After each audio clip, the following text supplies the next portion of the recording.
If you want to access Creator Studio in X.com, formerly Twitter, this quick tutorial will show you exactly where to click. This is helpful if you're trying to manage your content tools, review creator features, or get to the right dashboard without wasting time searching through settings. If this video helps, make sure to hit the like button and subscribe for more fast social media tutorials.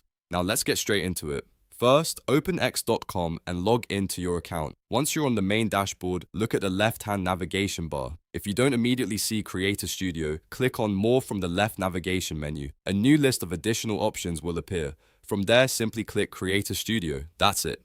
You've now accessed Creator Studio inside X.com. If you are having trouble finding it, the key step is going through More on the left side first, then selecting Creator Studio from the expanded menu. This is the fastest way to get there, and now you know exactly where to find it. If this helped, please like the video, subscribe to the channel, and stay tuned for more simple step-by-step guides just like this one.